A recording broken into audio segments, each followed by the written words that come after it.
அன்பு நேயர்களுக்கு இனிய வணக்கம். இது உங்கள் தமிழன் தொலைக்காட்சியின் அரசியல் அரங்கம் நிகழ்ச்சிக்கு உங்களை அன்புடன் வரவேற்கிறோம். இன்றைய நம் நிகழ்ச்சியின் சிறப்பு விருந்தினராக வந்திருப்பவர் பாரதிய ஜனதா கட்சியின் தலித் அமைப்பின் தலித் குடிமகன் அவர்கள் சிறப்பு அழைப்பாளர் வந்திருக்காரு. அவரை அன்புடன் வரவேற்போம். வணக்கம் சார். வணக்கம் சார். எப்படி சார் இருக்கீங்க? நல்லா இருக்கேன். நல்லா இருக்கு. உங்கள் கெட்டப் பார்த்தோன்னே டக்குன்னு வேற லெவல் அமித்ஷா மாதிரி தெரியுது. அந்த கெட்டப்லாம் பார்த்தோன்னே கட்சிக்குள்ளே போனோன்னு நாங்கள் அப்படியே மாறிடுறோம்ல. மாறிடுறீங்க, அமித்ஷா மாதிரியே மாறிடுறீங்க. எத்தனை வருஷமாச்சு சார் நீங்கள் பிஜேபி வந்து? 3 இயர்ஸ். 3 இயர்ஸ். பிஜேபியோட ஸ்ட்ராங் பேஸ் மட்டும் தமிழகத்தில் இப்போ எப்படி இருக்குது? நல்லா ஃபஸ்ட் கிளாஸாக இருக்குது சார். 234 தொகுதியிலே வந்து இன்றைக்கு பொறுப்பாளர்கள் வந்து நல்லா செயல்படுறாங்க. இப்போ முந்தானத்து தான் வந்து எல்லாத்துக்கும் ஒரு தேர்தல் அலுவலகத்துடைய ஐயா மகால் அம்ஜிக்கரையில் திறந்து வச்சார். நம்முடைய மாநில தலைவர் நாகேந்திரன் அவர்கள். நல்லா சிறப்பாக இருக்குது. அண்ணாமலை இருந்தப்போ எப்படி இருந்துச்சு? இப்போ நயினா நாகேந்திரன் வந்ததுக்கப்புறம் எப்படி இருக்குது? அண்ணாமலை வந்து எழுச்சி தலைவர், பாரதிய ஜனதா கட்சியோட எழுச்சி தலைவர். நயினா நாகேந்திரன் இல்லைன்றீங்க? இல்லை, நயினா நாகேந்திரன் மாநில தலைவர். அவர் அண்ணாமலை பீரியட் வந்து ஒரு எழுச்சியாக ஸ்பீடாக ஒரு வேகமாக இருந்தது. இவர் வேகமாக இல்லை. இப்போ வந்து போயிட்டுருக்குது. எலெக்ஷன் ஒர்க்கு நல்லா பண்ணிகிட்ருக்குறோம். ஒன்றும் பிரச்சனை. அண்ணாமலை அளவுக்கு இவர் இல்லை. இல்லை, அப்படிலாம் சொல்லிட முடியாது. அவர் எழுச்சின்றீங்க, இவருக்கு எதுவும் டைட்டிலே சொல்லியே இல்லை சார். இவர் மாநில தலைவர், எழுச்சி தலைவர். அவரும் மாநில அவர் கொஞ்சம் ஸ்பீடாக ஒர்க் பண்ணார். இவர் கொஞ்சம் ஸ்பீடாக ஒர்க் பண்ணல. அதை தான் கேட்குறேன். நம்ம வாயிலேருந்து வரணும் இல்லையா? அதுதான் கேட்குறேன். சரி, பாராளுமன்ற தேர்தலில் பிஜேபியும் அதிமுகவும் கூட்டணியில் இல்லை. 2 பேருமே கடுமையாக தேர்தலில் விளாசிட்டாங்க பேச்சில். இப்போ திடீர்னு கூட்டணி ஆயிடுச்சு. கூட்டணி ஆகி ஒரு பக்கம் பார்த்தீங்கன்னா அன்புமணி ராமதாஸ் அவர்கள், டிடிவி அவர்கள்லாம் நாங்கள் வந்து பிஜேபி தலைமையில் கூட்டணியில் இருக்கோம், எங்களுக்கு சீட்டுலாம் வந்து அவங்கள்ட்ட தான் பேசணும் அப்படின்றாங்க. ஒரு பக்கம் பார்த்தா அதிமுக மாநில பொதுச்செயலர் எடப்பாடி முன்னாள் முதல்வர் அவர்கள் வந்து நாங்கள் தான் கூட்டணிக்கு தலைமைன்றாங்க. இப்போ 2-3 நாட்களாகவே டிடிவி அந்த மாதிரி ஒரு பேசிட்டு இருக்காரு. எதனால் அப்படி? இல்லை, இது வந்து சார் காலத்தின் கட்டாயம் வந்து இன்றைக்கி நாங்கள் வந்து கூட்டணி வந்து அமைச்சிருக்கிறோம். இன்றைக்கி கூட்டணிக்கு வந்து தேசிய லெவலில் பாஜக தலைமை இருந்தாலும் ஸ்டேட் லெவலில் வந்து அஇஅதிமுக முன்னாள் முதலமைச்சர் இன்றைக்கு எதிர்க்கட்சி தலைவராக இருக்கின்ற எடப்பாடியார் தலைமையில் அவர்கள் தலைவர்கள் வந்து ப்ரெஸ்ஸுக்காக பேசி கொண்டு இருக்கிறார்கள். அதை கண்டிக்கணும்ல. கூட்டணியில் ஒரு குழப்பம் இதில் வந்து கண்டிக்க வேண்டியதே இல்லை. நீங்கள் பார்த்தீங்கன்னா திமுக கூட்டணியில் யாராவது பேசிக்கிறாங்க. அங்கே இன்ன வரைக்கும் வந்து காங்கிரஸுடைய தலைமை கண்டிக்கவே இல்லை யாரையும் கூப்பிட்டு. இல்லை, கண்டிச்சதுக்கப்புறம் மாணிக் தாகூர் பேசுகிறதே குறைச்சிட்டாரு. நான் மாற்றி பேச ஆரம்பிச்சார். இப்போ அவருடைய பேச்சுக்கள் ஃபுல்லாக இப்போ எங்கள் பக்கம் வந்துடுச்சு. இப்போ எங்கள் கூட்டணியை குறைச்சி கூட்டணி நாங்களும் அப்படின்றீங்களா? அப்படி கிடையாது. சில சலசலப்புகள் இருக்க தானே செய்யும். இல்லை, டிடிவி ஒரு பெரிய லீடராக ஃபார்ம் ஆகிட்டு வர்றாருல்ல. ஆமாம், சேரும் போது பங்காளி அண்ணன் தம்பி சண்டை எங்களுக்குள்ள ஒன்றும் பிரச்சனை இல்லைன்னாரு. இல்லை, மேடையில் தான் வந்து அன்னைக்கு எடப்பாடியார்கிட்ட கை கொடுத்தார் டிடிவி. அதுக்கப்புறம் அவர் மேடைக்கு முன்னாடி சந்திப்பு இல்லை, மேடைக்கு பின்னாடியும் சந்திப்பு இல்லை. அன்றைக்கி பாரத பிரதமர் மோடி அவர்கள் வரும்போது தான் மேடையில் தான் 2 பேரும் கை கொடுத்துக்கிறாங்க. சரி, போன வாட்டி பிரிந்து சென்ற முக்கியமானவர்களில் இவர் டிடிவி ஒருத்தர், ஓபிஎஸ் ஒருத்தர், அம்மையார் சசிகலா ஒருத்தவங்க. 3 பேருமே அதிமுகவால் நீக்கப்பட்டவங்கன்னு சொல்லலாம், பிரிந்து போனவங்கன்னு சொல்லலாம். டிடிவிக்கு மட்டும் கரிசனம் காட்டி உள்ளே கூப்பிட்டு வந்துட்டீங்க. ஏன் சசிகலா அவர்களுக்கும் ஓபிஎஸ்க்கும் இல்லை? வாரங்க விரக்தியில் போய் என்ன பண்ணுறதுன்னே தெரியலாமல் அவர் விரக்தியில் அவருக்கு மரியாதை கொடுத்ததில் போய் சேர்ந்துட்டார். இல்லை இல்லை, அப்படி இல்லை. டிடிவி வந்து ஆர்கே நகர் எலெக்ஷனில் தன்னுடைய பெர்ஃபார்மன்ஸை ப்ரூவ் பண்ணவர். இண்டிவிஜுவலாக திமுகவையே வந்து ஓரம் கட்டப்பட்ட அன்றைக்கு அந்த எலெக்ஷனில். அதனால் அவருக்கு வந்து எலெக்ஷன் எப்படி பண்ணணும், அதில் வெற்றியை எப்படி கொண்டு வரணுன்ற அந்த வித்தை தெரிஞ்சவர். ஓபிஎஸ் வந்து அவ்வளோ ஒன்றும் கிடையாது. அவர் ஒரு பொம்மை மாதிரி. 3 முறை முதல்வர் சார், பொம்மை சார் அவர். அவருக்கு இன்றைக்கி பார்த்தீங்கன்னா இன்றைக்கி திமுகவில் போய் சேர்றாரு. அவர் ஒரு பொம்மை தானே. இப்போது திமுக பாருங்கள், ஸ்டாலின் சொல்கிறார் என்னோட 5 ஆண்டுகள் ஆட்சி நல்ல ஆட்சின்னு சொல்கிற ஸ்டாலின் தான் தோல்வியை தானே ஒத்துக்கிறாரு. எப்படி ஒத்துக்கிறாரு? தேஞ்சு போன தேமுதிக உள்ளே சேர்த்துக்கிறாரு, ஓரம் கட்டப்பட்ட ஓபிஎஸ் உள்ளே சேர்த்துக்கிறாரு, அண்ணா திமுக வெளியே போனலாம் உள்ளே சேர்த்துக்கிறாரு. இன்றைக்கு அந்த திமுகவே அண்ணா திமுகவில் தான் திமுக வாழ்ந்துருங்குது. நீங்கள் பார்த்தீங்கன்னா இன்றைக்கு இருக்கிற அமைச்சர் சேகர் பாபு ஆகட்டும், செந்தில் பாலாஜி ஆகட்டும், வேலை ஆகட்டும், KKSSR ராமச்சந்திரன் யாராக இருந்தாலும் அமைச்சர்களாக இருக்கிறவங்களாம் இன்றைக்கு திமுகவை தூக்கி சுமக்கிறதே அண்ணா திமுகலேருந்து போன ஆளுமைகள் தான். அப்படி எடுத்துக்கிட்டால் நயினா நாகேந்திரன் அதிமுகலேருந்து வந்தவராச்சு. அப்போ பிஜேபியை தூக்கி சுமக்கிறது அதிமுகன்னு சொல்லலாமா? இல்லை பிஜேபி இன்னைக்கு தலைவர் தான் தூக்கி சுமக்கிறாரு, உண்மை தானே அது? இல்லை அவரும் அதிமுக ஆமாம் ஆமாம், இன்னைக்கு அவர் தான் தூக்கி சுமக்கிறாரு. அதிமுக தான் பிஜேபி சுமக்குது. பிஜேபியில இருந்து வந்து நீங்க சொல்ற மாதிரியே எடுத்து சார், பிஜேபியில வந்து ஓபிஎஸ்ஓ வைத்தியலிங்கமோ சேகர் பாபு அதிமுகல இருந்து வந்து திமுகல போனா அவங்க வந்து திமுக வந்து அதிமுக சொல்றதுன்னு சொல்றீங்க. அதே தானே இப்ப அதிமுகல இருந்து வந்தவர் தானே நயினார், அப்படி அதே கருத்து தானே எடுத்துக்கலாம்ல? ஆமா, அதுதான் கேட்கறேன் நான். அதனால தான் பவர் கத்தால தானே ஒரு தலைவர் பதவி கொடுக்குறாங்க. இப்போ நயினார் பவர் இல்லைன்னு சொன்னா மாநிலத்தில் வர முடியாது இல்லையா? அதே தான் அங்கே செயல்பாடு இருக்கிறதுனால பவர் கத்தால தானே. இன்னொன்று பார்த்தீங்கன்னா முடியும். அதிமுகலேருந்து திமுகவுக்கு வராங்கன்னா அது ஒன்றும் பெரிய இது கிடையாது. அவங்க எல்லாமே திமுகலேருந்து பிரிஞ்சது தான். அதிமுக தாய் கட்சி தான். அம்மாக்கிட்டே திரும்பி நாங்கள் சேர்ந்துடுறோன்ற மாதிரி ஒரு நிலைப்பாடில் போகிறாங்க. இன்னொன்று ஓபிஎஸ் போனார் அப்படின்னு நீங்கள் சொல்கிறத பார்த்து சொல்லும் போது ஓபிஎஸ் 3 ஆண்டுகளாக கெஞ்சிக்கிட்டே இருந்தார், என்னை சேர்த்துக்குங்க.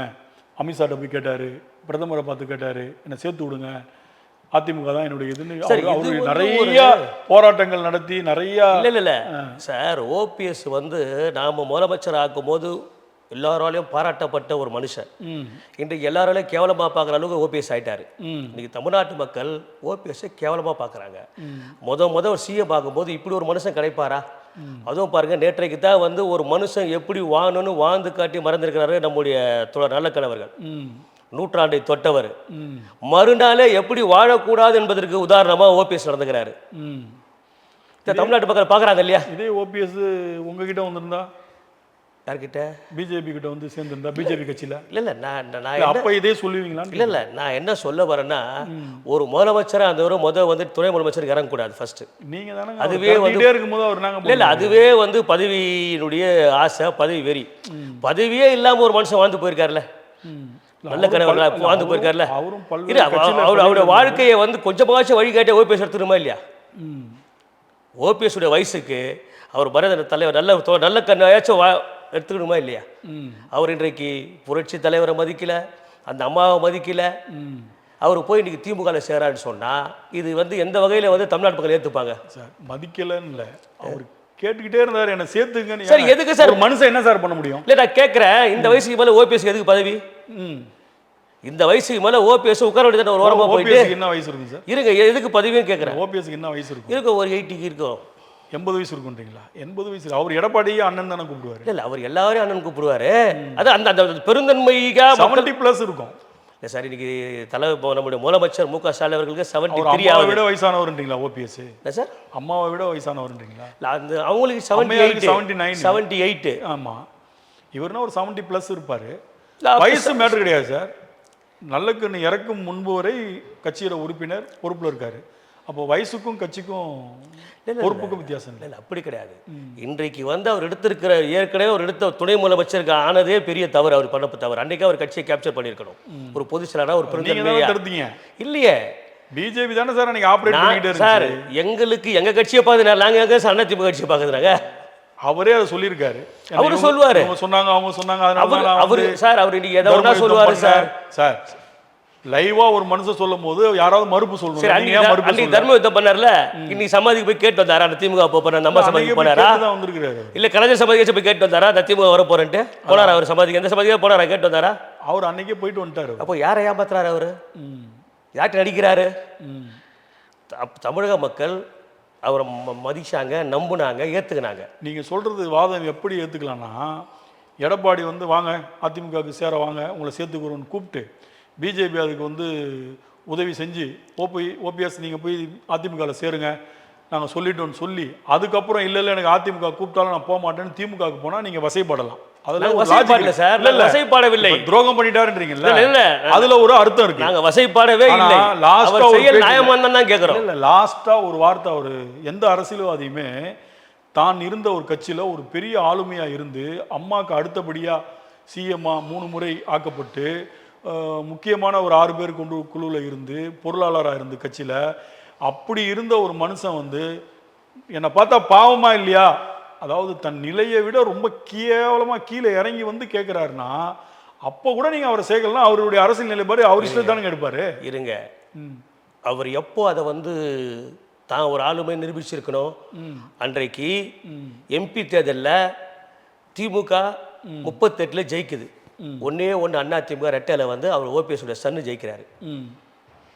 அன்னைக்கே அந்த வேலையை அவர் பண்ணியிருக்கணும். ம். அன்னைக்கு பார்லிமெண்ட்டுக்கு போன ஒரே ஒரு ரெட்டையில் ஜெயிச்ச ஒரே ஆள் யாருன்னா ஓபிஎஸோட சண்டு தான் ரவீந்திரநாத் போனார். அதையே சொல்றாரு, என் பையனுக்கு அமைச்சர் பதவி தரேன்னாரு பிரதமர், இவங்க தான் கெடுத்துட்டாங்க அப்படின்றாரு.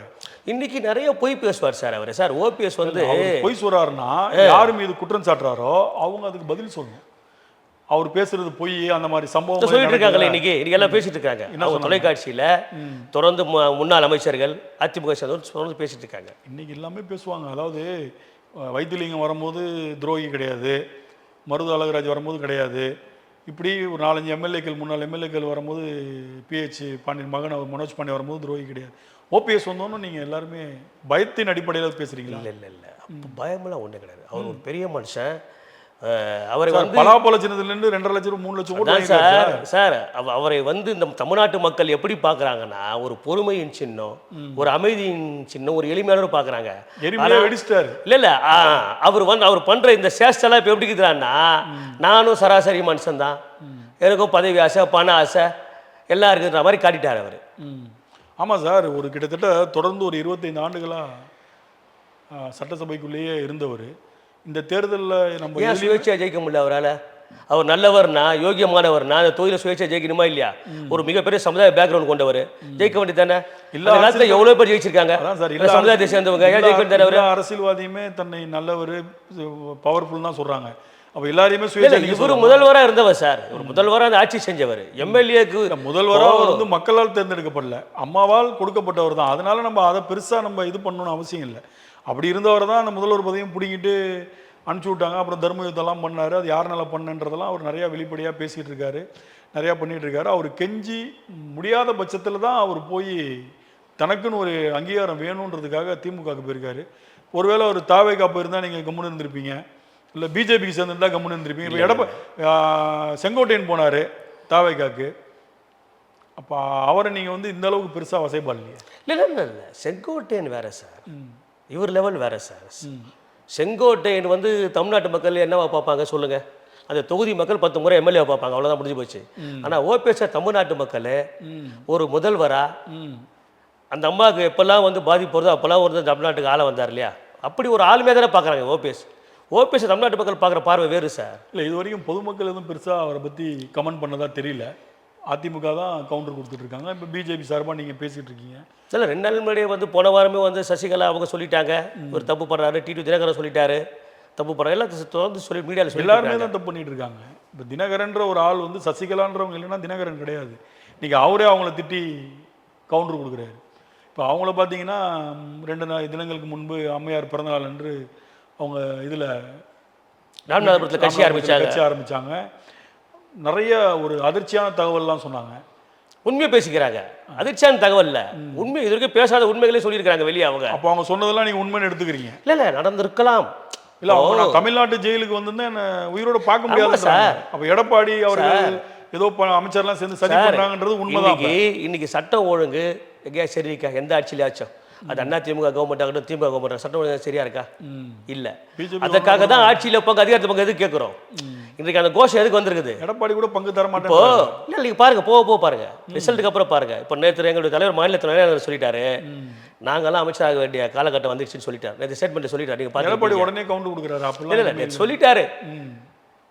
முதல்வராவது எடப்பாடி ஆவாரா? கண்டிப்பா. இல்லை வேற யாராவது ஆல்ரெடி? இல்லை கண்டிப்பாக வந்து இந்த தேர்தலில் 2026 எடப்பாடி பழனிசாமி அவர்கள் தான் முதலமைச்சர். அதில் மாற்றுக்கிறது. ஸ்டாலின் வீட்டுக்கு போறாரு. ஸ்டாலின் தொடர மாட்டார், மீண்டும் ஸ்டாலின் வர மாட்டார். ஸ்டாலினுக்கு அதை முடிஞ்சு போச்சு. இது எப்படி எடுத்துக்கலாம்? நகைச்சுவை எடுத்துக்கிறதா? நகைச்சுவை இல்லை, உண்மையா. நீங்கள் பார்த்தீங்கன்னா 1000 கோடி ரூபாய் இவரே ஒதுக்கியிருக்காரு எஸ்சி மக்களுடைய வீடுகளை வந்து புனரமைக்கிறது, பேட்ச் ஒர்க் பண்ணுறதுக்கு. அதில் இவரே சொல்கிறாரு, இந்த பட்ஜெட் கூட தொடரல, இப்போ சட்டமன்றத்தில் 50% தான் செலவு பண்ணியிருக்கிறோம் இந்த 5 வருஷத்தில். அந்த திட்டத்துக்கு பேர் அயோத்திதாசர் தொல்குடி சீரமைப்பு திட்டம். அவர் வாயில சொன்ன ஸ்டேட்மெண்ட்டு 50% செலவு பண்ணிடும் ஆட்சி முடிய போகிற காலத்தில் அவரே சொன்ன ஸ்டேட்மெண்ட். இப்போ அது மட்டும் இல்லாமல் அவங்க அப்பா பேரில் கலைஞர் கனவுல திட்டம் எல்லா மக்களுக்கும் கிராமங்களில் கட்டி கொடுக்குறது. அதில் இந்த 5 ஆண்டுகள் ஆட்சியில் அவரில் 1,71,000 வீடு தான் கட்டியிருக்காரு. கட்டி முடிக்கப்பட்டு 17 ஒப்படைச்சிக்கிறாங்க. மீதி 29,000 வீடு கட்டின்னு இருக்கிறாங்க. அது அவர் வாயில சொல்கிறாரு. சொல்லிட்டு இன்னும் 1,00,000 வீடு கட்டி கொடுக்கப்படும் சொல்கிறாரு. சொன்னது மட்டும் இல்லாமல் மீண்டும் நாங்கள் 2.0 ஆட்சிக்கு வந்தால் 2030க்குள்ள 8 லட்சம் வந்தால் சொல்லு, ஆட்சிக்கு வருவோம். வந்தாலே சொல்லிட்டாரு. நான் காட்டுறேன் உங்களுக்கு. வந்தால் 8 லட்சம் வீடு கட்டுவேன்னு சொல்கிறாரு. இப்போது 5 வருஷத்தில் இல்லை 4 வருஷத்தில் உன்னால் கட்ட முடிஞ்ச வீடு எவ்வளோ? 171. 1,71,000 தான். 29,000 வீடு கட்டி நிற்கிறேன். அப்போது யார்கிட்ட நீ வந்து இந்த மாதிரி போய் பேசுனா நம்புறதுக்கு வந்து கிராமத்தில் மக்கள் வந்து என்ன இழிச்சவாயிருங்களா? இந்த 5 ஆண்டுலேயே உன்னால் 2 லட்சம் வீடு கூட உன்னால் முழுசாக கட்ட முடியலன்னா மீண்டும் நீ வந்து 8 லட்சம் வீடு கட்டுவேன்னு சொன்னால் யாரை ஏமாத்துற? யார் ஏமாளிகள்? நீ சொல்கிறத கேட்குறதுக்கு தமிழ்நாட்டு மக்கள் வாக்கள் ஏமாளிகளா? இப்போ நான் கேட்குற கேள்வி சார், அவர் ஸ்டேட்மெண்ட்டு நாங்கள் சொல்ல, அவர் இந்த பட்ஜெட்டில் சொன்ன தேர்தலில் தெரிஞ்சிட போது ஸ்டேட்மெண்ட் ஏமாளிகளா புத்திசாலிகளான்னு இல்லை அவர் பயம் அவருக்கு தெரிஞ்சதுனால தான் தேமுதிக உள்ள சேர்க்கிறாரு, ஓபிஎஸ் உள்ள சேர்க்கிறாரு. எதுக்கு சேர்க்கிறாரு? அவர் நல்லாட்சி நாயகர் சொல்லிக்கிறார்ல, பெருமையா சொல்றாருல, எதுக்கு சேர்க்கணும்? இன்னொரு கட்சி எதுக்கு? இருக்கிற கூட்டணி போதாதா? இருக்கிற பலம் போதாதா? நான் என்ன சொல்றேன், அப்ப நீங்க வந்து டிடிவி எதுக்கு சேர்த்தீங்க, அன்புமணி எதுக்கு சேர்த்தீங்க? சார், எங்களுக்கு வந்து கூட்டணி வந்து தேவைப்படுது. அவங்க 10 கட்சி கூட்டணி இருக்காங்க இல்லையா? 5 வருஷம் ஆட்சி நடத்துறாங்களா இல்லையா? இல்ல 5,000 கொடுத்தாரா இல்லையா? அவரு பெருமையா பேசினாரா இல்லையா? அது சொன்ன பொய்னா மத்திய அரசு சூழ்ச்சி செய்யுது இந்த திட்டத்தை முடக்கிறதுக்கு, இந்த மகளிர் உரிமை திட்டம் போறதுக்கு சூழ்ச்சி செய்யுது. நான் வந்து 5,000 போட்டுட்டேன், 3,000 3 மாசத்துக்கோ 2,000 வந்து கோடை செலவும் போட்டேன்னு பெருமையா சொல்றாருல்ல. அப்புறம் என்ன பயம் அவருக்கு? அவர் வீட்டுக்கு போறது அவருக்கே தெரிஞ்சிச்சு சார். பயந்த மாதிரிலாம் தெரியல. இல்ல அவர் முகத்துல தப்பு வந்துடுச்சு. இப்போ அவர் ஊரெல்லாம் போய் கனவு கேட்டார்ல, கனவு சொல்லுங்கன்னு கிராமம் எல்லாரும் கேட்டார்ல. இவரு கனவு சொல்லிருக்கணும், ஊர்ல போயிட்டு என் புள்ள அடுத்த முதலமைச்சர் ஆகணும், ஓட்டு போடுங்கன்னு. இவரு கனவு சொல்ல 5,000 கொடுத்து பெருமை பேசின அவர் அடுத்த வாரமே பயப்படுறாருல அவரு. ஏன் தேமுதிக சார் 10 கட்சி கூட்டணி ஸ்ட்ராங் ஆகுதுன்னா தேமுதிக எது உள்ள? அது அவங்களுடைய வரும்போது இருங்க இன்னைக்கு ஓபிஎஸ் எதுக்கு உள்ள? வரவங்களை எப்படிங்க வேணும்? அப்போ நீ பலமா இல்லன்னு தானே அர்த்தம். பலமா இல்ல, திமுக கூட்டணி வலுவா இல்ல, பலமா இல்ல. கூட்டணி கட்சி ஒருத்தவங்களை தேடி வருதுன்னா ஏன் தேமுதிக அவங்களை தேடி வரல? அப்ப நீங்க பலவீனமா இருக்கிறனால தான் பலமா இருக்கிற இடத்துல போய் தேமுதிக தேஞ்சு போற கட்சி, அதுங்களை தேடி வர தேவை அவசியம் கிடையாது. அதுக்கிட்ட நீங்க வந்து இருங்க சார், ஓபிஎஸ் இருங்க, ஓரங்கட்டப்பட்டவர் ஓபிஎஸ். இருங்க நான் சொல்லிடுறேன். நான் கேட்கிற கேள்வி, உன்னுடைய 5 ஆண்டு கால ஆட்சி நல்ல ஆட்சினா, நீ நல்லாட்சி நாயகர்னா எதுக்கு இன்னொரு கட்சி? உனக்கு நல்லாட்சி பண்ணனால தேடி வராங்க. எதுக்கு இன்னொரு கட்சி? எதுக்கு தேடி வராங்க? உன் பலம் உனக்கு குறைஞ்சது உனக்கு தெரிஞ்சு போச்சா? பலம் குறையில, அவங்க வந்து இதுக்கு உங்களோட சேர்ந்து நம்ம பலத்தை உயர்த்திக்கலாம்னு வராங்க. இல்ல காங்கிரஸ் ஒரு காட்டுற சீன், நீ போனா நாங்க இதை மேக்கப் பண்ணிப்போம், நீ போனினா நாங்க மேக்கப் பண்ணிப்போம் அந்த ஓட் பேங்க். உங்க கூட்டணி தலைவர் கூட தான் ஆர்ப்பாட்டம் சொன்னாரு, தாவேக்கா கொடி காமிச்சோன்னே பாருங்க பிரகாசம் தெரிஞ்சிருச்சு, நம்மளை தேடி வந்துட்டாங்க அப்படின்னு. கடைசியில் பார்த்தா அதிமுக கட்சிக்காரனே அந்த கொடியை ஆட்டி பிடிச்சிருக்கிறான். அப்போ அவ்வளோ ஆர்வமாக இருந்தார். இந்த 41 பேர் இறந்ததுக்கப்புறம் விஜயை வந்து டேக் ஓவர் பண்ணதுன்னு பார்த்தா பிஜேபியும் அதிமுகவும் தான். ஏன்னா அவங்க தவிர்த்து மீது எல்லாருமே விஜயை கண்டனம் தெரிவித்தாங்க. இந்த சப்போர்ட் பண்ணீங்க, அவரை காப்பாற்றுறதுக்கான முயற்சி. முதல்ல வந்து விஜய்க்கு வந்து எங்களுடைய எழுச்சி தலைவர் அண்ணாமலை அவர்கள் ஸ்டேட்மெண்ட் கொடுத்து அது அப்படி இருந்துச்சு. கிட்டத்தட்ட 3 மாதங்களுக்கு பின்பு முதல் முறையே ஒரு கூட்டணிக்கு வரவே மாட்டான்னு தெரிஞ்சோடனே எடப்பாடி முதல் சொல்கிறார், 41 பேர் இறந்தாங்க, அதுக்கு முழு காரணம் நீங்கள் இல்லைனாலும் நீங்களும் ஒரு காரணம். அடுத்து அவர் பேசுகிறார், திமுக தீய சக்தி, அதிமுக ஊழல் சக்தி, கொள்கை எதிரி பிஜேபி அப்படின்னு பேசுகிறார். இப்போ பேச ஆரம்பித்தோன்னே ஒரு பக்கம் நீங்கள் கத்துறீங்க, விஜயை திட்டுறீங்க, ஒரு பக்கம் எடப்பாடி கத்த ஆரம்பிச்சிட்டாங்க. திமுக எப்போதுமே அவரை திட்டுறதே இல்லை, எதிரியாகவே நினைக்கலன்னு சிஎம் சொல்லிட்டாரு. இப்போ விஜய் வந்து வரலன்னு தெரிஞ்சோன்னே நீங்கள் 2 பேரும் ஏறி அடிக்க ஆரம்பிக்கிறீங்க. அப்போ உங்ககிட்ட வந்தால் நல்லவங்க, வரலன்னா கெட்டவங்க. அதே நிலைப்பாடு தான் இப்போ திமுக கிட்ட போயிருச்சுன்றனால தேமுதிக தேஞ்சு போன கட்சியில் நீங்கள் ஏன் 4 வாட்டி பேச்சுவார்த்தை நடத்துறீங்க? யார்? நாங்களா? ஆமாம், அந்த அம்மாவே சொன்னாங்களே, அதிமுக அதை மறக்கலையே. அதிமுக பேசுனாங்க, பிஜேபியில பேசுனாங்க, அது ஊரஞ்ச விஷயம் சார். 2 பக்கமும் பேசுறாங்கன்னு சொல்லிட்டு பிரஸ் எல்லாம் வந்து பேசி ஊரஞ்ச விஷயம் போய் அந்த அம்மா 2 பக்கம் பேசல. கடைசியா ஈசா மையத்தில் நடந்த சிவராத்திரி கொண்டாட்டத்தில் வேலுமணி அவர்கள், பிரேமலதா, விஜயகாந்த், இந்த பக்கம் எல் முருகன் 3 பேருமே அவர்கிட்ட பேசிட்டு இருக்கிற காணொலி புகைப்படங்கள் எல்லா நாளிதழ்லையும் எல்லாத்துலேயும் வந்துச்சு. அப்படி இருக்கும் பட்சத்தில் அன்னைக்கே செட்டில்மெண்ட் ஆயிடுச்சு அப்படின்னு பரவலாக மீடியாவில் பேசப்பட்டது. அதுலேருந்து மறுநாள் திமுகவுக்கு வந்தோன்னா அவங்கள வசைப்பாட ஆரம்பிக்கிறீங்க. இல்லை நாங்கள் வசைப்பாடல சார். அந்த கட்சி வந்து அவங்க என்ன சொல்கிறாங்க, நீங்கள் சொல்கிற மாதிரி திமுக வீக்காக இருக்கிறனால அவங்க போனாங்க நீங்கள் சொல்கிறீங்க. நான் எப்படி சொல்கிறேன்னா, திமுக பலமாக இருக்கிறனால இங்கே போனால் நம்ம ஜெயிச்சிடலாம்னு சொல்லி அவங்க வந்திருக்காங்களோ அப்படின்னு. இல்லை, எப்படி திமுக பலம் நீங்கள் சொல்கிறீங்க? நீங்கள் எப்படி சொல்கிறீங்க? ஒரு வார்த்தை சொன்னீங்களா, அவங்க தான் பலமான கூட்டணின்னு சொன்னீங்கல்ல. ஆமாம் சார், 10 கட்சி கூட்டணி, பலமான கூட்டணி, என்னுடைய ஆட்சி நல்ல ஆட்சி நாயகர் நான் சொல்லிக்கிறேன், மேடைக்கு பெருமையாக பேசிக்கிறேன். இல்லை, மேடைக்கு பெருமையாக பேசிக்கிற ஒரு எக்ஸ்ட்ரா கட்சி எதுக்கு? சார், ஆட்சியில் இல்லாதவங்களுக்கு எக்ஸ்ட்ரா கட்சி தேவை. இப்போ ஆட்சியை பிடிக்க போற எடப்பாடி பழனிசாமி அவர்களுக்கும் பிஜேபிக்கும் எக்ஸ்ட்ரா கட்சிகள் தேவை கூட்டணிக்கு. ஆட்சியில் இருக்கிற அள்ளி வீசுற பணத்தை அள்ளி கொடுக்குற, முன்கூட்டியே பிரச்சாரத்தை ஆரம்பிச்சுட்ட, பிரச்சாரம் என்ற பெயர்ல ஒரு ஆளுங்களுக்கு வந்து காசு கொடுக்குற, டெய்லி வந்து எல்லா மாவட்டத்திலையும் கூட்டத்தை கூட்டுற, காசு போகுது. இருங்க சார், திமுக தான் சார் பிரச்சாரத்தை ஸ்டார்ட் பண்ணி காசு கொடுக்குது. இப்படி இந்த மதுரையில் இப்போ கூட்டினார் பாருங்க, அந்த வாக்காளர் முகவர்களுக்கு இதில் வந்து எல்லாருக்கும் புது ஹாட் பாக்ஸில் பிரியாணி சுட ஹாட் பாக்ஸோட சேர்த்து வீட்டுக்கு எடுத்துன்னு போகணும் கொடுத்தாங்க. அப்போ முன்கூட்டியே நீ அதை கொடுத்துட்ற, பரவாயில்ல சார். எல்லா கட்சியும் கொடுக்கும் சார், குறைச்சி கொடுக்கும். இவங்க அதிகமாக வச்சிருக்காங்க, இவங்க கொடுக்குறாங்க. நீங்க இன்னும் அதிகமாக கொடுக்கலாமே. இல்லை, இப்போ பாருங்க, 2000 ரூபாய் தரேன்னு சொல்லிட்டு எடப்பாடியார் சொன்னார். முதலமைச்சர் 1000 ரூபாய் கொடுத்துருந்தாரு. 1,31,00,000 குடும்பங்கள் தான் கொடுத்தாரு. ஆனால் 2.5 கோடி ரேஷன் கார்டு. இல்லை, அதில் மேல்தட்டு மக்கள்னு கழிக்கும் போது அது பாதி இல்லைங்க. Ration card 2.5 கோடிங்க. 2.5 கோடிக்கு பொங்கல் காசு போட்டு 3000. அது நான் சொல்றது மேல்தட்டு இல்லை, ஒயிட் கார்டு சொல்ல வரல, ரேஷன் கார்டே சொல்ல வரேன்.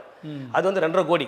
2.50 தான் வந்து ரேஷன் கார்டு. 2.53 அது ரேஷன் கார்டு. அதுக்கு பொங்கலுக்கு போட்டார், 3000 போட்டார், பொங்கலுக்கு போட்டார். ஆனால் மகளிர் உரிமை தொகை 1.31 தான் போகுது. அப்போ மீதி பேருக்கு என்ன? அது சார் அப்ளை பண்ணவங்களுக்கு தான் கொடுத்துருக்காங்க. இருங்க, இப்போ மீதி பேருக்கு என்ன? இருங்க சார், கிட்டத்தட்ட 80 லட்சம் பேர் அப்ளையே பண்ணல. இருங்க சார், வெளியே போய் கேளுங்க சார், எவ்வளோ பேருக்கு வந்து நான் அப்ளை பண்ண வரல தகுதியில் சொல்கிறேன். வெளியே கேளுங்க. நல்லா தெரிஞ்சுங்க, 2 கோடி சில்லரை சொல்கிறீங்க இல்லையா, அதில் கிட்டத்தட்ட 80 லட்சம் பேருக்கு மேலே அப்ளிகேஷனே கொடுக்கல, மீதி பரிசீலனையில் இருக்குது. நீங்கள் கொடுக்காதவங்களை எப்படி அதில் கொடுக்க முடியும் காசு? சார், காசுன்னு சொன்னால் யாரும் அப்ளிகேஷன் கொடுக்காம இருப்பாங்களா? இருக்கு, யாரை தேடி கேட்காம இருப்பாங்களா? சைட்டில் பார்த்தீங்கன்னாலே தெரியும் எவ்வளோ அப்ளிகேஷன் வந்திருக்கு அப்படின்னு. எல்லாமே ஆன்லைன் தான். எவ்வளோ வந்திருக்குன்னு நீங்கள் பார்த்தீங்கன்னா அதில். சரி, அப்போ 3000 பொங்கல் காசு வந்து எல்லாம் அப்ளிகேஷன் கொடுத்தாங்களா அவங்ககிட்ட? பொங்கல் வந்து ரேஷன் கார்டுடைய டேட்டா. ஆமாம் சார், இப்போ நாங்கள் கேட்கறது ரேஷன் கார்டு வச்சு கொடுக்கல. இருக்கு சார், அவர் என்ன சார் வாக்குறுதி? நான் வந்தா அனைத்து மகளிருக்கும் சொன்னாரா இல்லையா? மகளிர் உரிமை தொகை அனைத்து மகளிர்னா என்ன? இப்போ அதில் டீச்சர்ஸ் விட்டாரு, கவர்மெண்ட் ஸ்டாஃப் விட்டாரு, ஒர்க் பண்ணி விட்டாரு. அதாவது 1000 ரூபா வந்து தேவைப்படுற அளவுக்கு இருக்கிறவங்களுக்கு போய் சேர்றது தானே சார். 1 லட்சம் ரூபா சம்பளம் வாங்குற டீச்சருக்கு 1000 ரூபா மாசம் தேவையா? சரி, இப்போ நீங்க சொல்றீங்க இந்த 1000 ரூபாய் தேவைப்படும் போகணும்னு சொல்றீங்க. 15 லட்சம் ரூபா இருங்க, இவர் கொடுத்துட்டு வராரு. எப்போது ஆரம்பிச்சார் இவர்? இன்ன வரைக்கும் 60,000 போயிருக்கணுமா இல்லையா 5 வருஷத்துல? யாருக்கு? மக்கள் பயனாளிகளுக்கு. இல்லை, அவங்க விடுபட்டவங்க திரும்பி. இல்லை சார், பயனாளிகளுக்கு நீ வந்ததுலேருந்து கொடுத்துருந்தா 60 மாதம் கணக்குன்னா 60,000 சேர்ந்துருக்கணுமா இல்லையா அக்கௌண்ட்டில்? ஸோ 28,000 தான் சேர்ந்துருக்குது. அது அவராலே சொல்கிறாரு. இப்போ நீங்கள் சொல்லியிருந்தீங்க சார் 60,000 ரூபா போட்டிருக்கணும், 28,000 தான் போட்டேன்னு அவர் சொல்கிறாருன்னு. அது வந்து பயனாளிகள் ஏற்கனவே உள்ளவங்க புதுசாக இப்போ சேரும் போது அந்த காலகட்டத்தில் தான் கணக்கு பண்ணுவாங்க. ஏற்கனவே உள்ளதை எப்படி போடுவாங்க? ஆரம்பமே 2.5 வருஷம் கழிச்சு தான். நீங்க பாத்தீங்கன்னா ஆரம்பமே 2 வருஷம் கழிச்சு நீங்க தான் பணம் தர மாட்டீங்களா? நீங்க பணம் கொடுத்தா தானே சார் அவங்க பண்ண முடியும். ஒன்றிய அரசுல இருந்து பணம் எங்களுக்கு அனௌன்ஸ் பண்ணாரு அவரு. ஏங்க இருங்க, யாரை கேட்டு அனௌன்ஸ் பண்ணாரு அவரு? அந்த பணம் அவருக்கு கொடுக்குறது கேட்கல, மற்ற நிதிக்கு நீங்க கொடுத்தீங்கன்னா அதுல இருந்து அவங்க எடுத்து கொடுக்க போறாங்க. எல்லாமே நாங்க கொடுக்குறோம் சார். நீங்க பாத்தீங்கன்னா உலக வங்கியில கடன் வாங்கி பீகார்ல 10,000 ரூபாய் கொடுப்பீங்க சார். என்ன கேளுங்க, நாங்க திரும்பி அதை வரை கேக்குறீங்க, எல்லாம் கதறாங்க. நாங்க எல்லாமே கொடுக்குறோம். இப்போ எங்க கூட்டணியுடைய தலைவர் எடப்பாடியாரு 2000 கொடுப்பேன்னு சொன்னாரா தேர்தல் வாக்குறுதி? இதே எடப்பாடி அவர்கள் 1000 ரூபாய் ஒரு அனௌன்ஸ் பண்ணும்போது ஆமா சாத்தியம் இல்லாத திட்டம்னாரு. இன்னைக்கு 2000 கொடுப்பேன்னு சொன்னாரா இல்லையா? இவர் ஒரு முதலமைச்சர் என்ன பண்ணும்? அதை 3000 ஆக்கியிருக்கணும். அதான புஷால் தானோ? 2000 வந்து எதிர்கட்சி தலைவர் சொல்றாரு, நம்ம 3000 ஆக்கணுமா இல்லையா? அதே 2000 இவர் சொல்றாருன்னா அப்ப என்ன அர்த்தம்? அப்ப என்ன அர்த்தம்? 2000 ரூபாய் போதுன்னு அர்த்தம் இல்ல. ஒரு மகளிருக்கு ஒரு நாளைக்கு 100 ரூபான்னு ஒரு 3000 கொடுக்க உன்னால முடியல அர்த்தம். நீங்க 1000 ரூபாய்க்கு இவ்வளவு பேச்சு பேசுறீங்க, அப்புறம் 3000 ரூபாய் கொடுத்தா அதுக்கு நிதி எங்க போறது? நிதி இல்ல சார், எதிர்கட்சி 2000 சொல்லி 3000 சொல்லுமாலே சார். நீங்க 1000 ரூபாய் சொன்னீங்க, திமுக 1000 ரூபாய், அண்ணா திமுக அவரு என்ன சொல்றா? அதே 2000 ரூபாய் நான் கொடுத்துட்டு போறதுதான் இருக்கு. எதுக்கு 3000 சொல்லி எக்ஸ்ட்ரா ஏத்தி அதை வாங்கணும்னு நினைக்கிறாரு. இன்னைக்கு இந்த 1000மோ 2000மோ மகளிருக்கு வந்து ஒரு யூஸ் கிடையாது.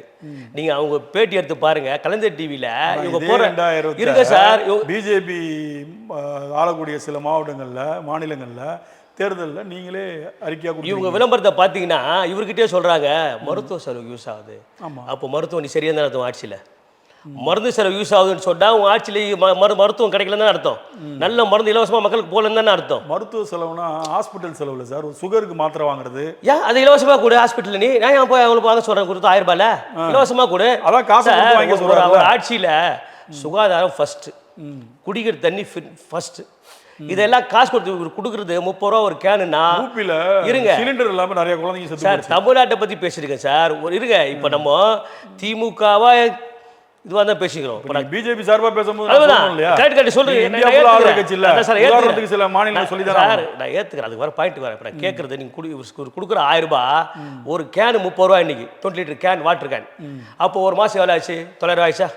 அப்போ நீ நல்ல தண்ணி கொடுக்கணுமா இல்லையா? நல்ல தண்ணி 1000 ரூபாய் குடிச்சிட்டு போறாங்க. எதுக்கு? அப்போ இப்போ இந்த காசு பத்துமா? இவர் போய் கேட்கிறாரு, இவர் போய் கேட்கிறாரு, மக்கள் சொல்றாங்க மருந்து செலவு யூஸ் ஆகுது இந்த 1000 ரூபாய். அப்போ ஆட்சியில மருந்து ஃப்ரீயா கொடுக்கணுமா இல்லையா? கொடுக்கணுமா இல்லையா? மெடிசன்ஸ் 1000 ரூபாய் கொடுத்தா ஏன் கொடுத்தேன்னு கேக்குறீங்க. அப்புறம் பத்தலைன்னா ஃப்ரீயா மருந்து கொடுன்றீங்க சார். ஒரு நல்ல ஆட்சி காரணம் இல்லை சார். இன்னைக்கு இவர் சொல்லிட்டு இருந்தார்ல, எதை செஞ்சாலுமே இந்தியாவிலே ஒன்றிய அரசு அறிவிக்கலாமே அனைத்து மாநிலத்தில் உள்ள மக்களுக்கும் மருந்துகள் இலவசம் அப்படின்னு அது அறிவிக்கலாம். முதலமைச்சர் தேவையில்லையா சார் அதுக்கு? இல்லங்க, நீங்க சில திட்டங்கள் ஸ்டேட்ல செய்றீங்க. இருக்க ஸ்டேட்ல இவர் பேசுறாருல போன வாரம் ஃபுல்லா மாநிலத்தில் வந்து சுயாட்சி மத்தியில் கூட்டாட்சின்னு இவர் பேசுறாருல, அந்த பேச்சு எதை மாதிரி வந்துக்கிறாரா? மாநிலத்தில் சுயாட்சிடாரு சுயமா நிக்க வந்தானே, சீமா நிக்கிறாருல்ல, நிக்க வந்தானே சுயமா நிக்க வந்தானே, நல்லா ஸ்டேட் வந்து எல்லா கட்சியும் வீட்டு கட்சி நிக்கல, சுயமா நில்ல 230 அந்த மாதிரி நின்னாங்களே. 230 தொகுதியில் ரெட்டையில நினைச்சு அப்போ அந்த அம்மா கேண்டிடேட் போட்டாங்க. பாராளுமன்ற தேர்தலில் மறைந்த ஜெயலலிதா அவர்கள் முன்னாள் முதலமைச்சர் புரட்சி தலைவர்கள் கேண்டிடேட் போட்ட 230 தொகுதியில் ரெட்டையில விட்டாங்களே. நில்ல நல்லா ஆட்சி பண்ண சில கட்சிகளை சேர்த்துட்டு தான் இல்ல சார், நல்லா ஆட்சி பண்ணாரு இவரு. பண்ணு ஏன் பண்ண முடியல? எல்லாரும் நிற்பாங்க. அப்போ சீமா நிக்கிறாரு சார். சார் இன்னைக்கு சீமா நிக்கிறாரா இல்லையா? ஒரு எடுத்துக்காட்டா நாம் தமிழர் கட்சி தலைவர் வெற்றியோ தோல்வியோ ஈக்குவலா ஆண்களுக்கும் பெண்களுக்கும் சீட் கொடுக்குறாரா இல்லையா? அரசியல் நீங்க ஏத்துக்கிறீங்க சார். அரசியல்ல வந்து நல்ல நடந்தா ஏத்துக்கணும் சார். யாரா இருந்தாலும் யார் பண்ணா சார்? நீங்க பண்ணா நான் பண்ணா யார் பண்ணா? சீமா நிக்கிற இடத்துல நீங்க யாரும் போட்டியிட கூடாதுல்ல. அப்படி கிடையாது. நல்லது பண்ணா வந்திருக்காரு. தேர்தல் என்பது போட்டி இல்ல சார். நீங்க என்ன சொல்றீங்க? சீமா நல்லது பண்ணுவாரு, சரி நல்லது பண்ணுவாரு, ஜெயிச்சு உள்ள போடுவேன்னு சொல்லி அந்த தொகுதியெல்லாம் அதிமுக வேட்பாளரும் திமுகவுடைய தலைவருக்கு நம்முடைய முத்துவேல் கருணாநிதி ஸ்டாலின் மாண்புமிகு முதலமைச்சர் அவர்களுக்கு உண்மையிலேயே வந்து திராணி இருந்தா நம்ம நல்லாட்சி பண்ணிருக்கிறோம், மக்கள் நம்மளை பாராட்டுறாங்க, மீண்டும் நம்ம ஆட்சி தான்னா ரெட்டல் அந்த உதயசூர் 210 தொகுதியில் போட்டு 210 கேண்டிடேட் போடு, சின்ன கட்சியா சீட்டு கொடு, கூட்டணியா இருக்கும்போது சின்ன கட்சியா சீட்டு கொடு நடத்துவாங்க சார். பிஜேபி அப்படி நிக்குமா சார்? திமுக நின்னா எல்லா கட்சியும் நிற்கும் சார். அப்ப நின்றாதான் நிப்பீங்க. நீங்க ஆரம்பிங்க முதல்ல சார். ஆட்சியில் இருக்கதான் சார் ஆரம்பிக்கணும். அப்ப நீங்க அடுத்த தேர்தல் பாராளுமன்ற தேர்தலில் பிஜேபி தனியா நிக்கும். ஆட்சி அப்படி கிடையாது. இல்ல இருங்க, நீங்க சொல்ற மாதிரி நான் பேசி எடுத்துக்கிறேன். இனி வரக்கூடிய தேர்தல்களில் பிஜேபி கட்சி அனைத்து மாநிலத்திலையும் மத்திய தேர்தலிலும் தனித்து தான் நிற்கும். ஒரு கட்சி கூட கூட்டணி சேராது. நம்ம பேசுறது தமிழ்நாடு பாலிடிக்ஸே பேசுறீங்க. நீங்க பிஜேபி சார்ந்து வரும்போது நான் இந்தியா பாலிடிக்ஸ் தான். ஆட்சியர் பங்கு அதிகாரத்துல பங்கு எங்க எழுதுது? குரல் இங்க தானே எழுதுது.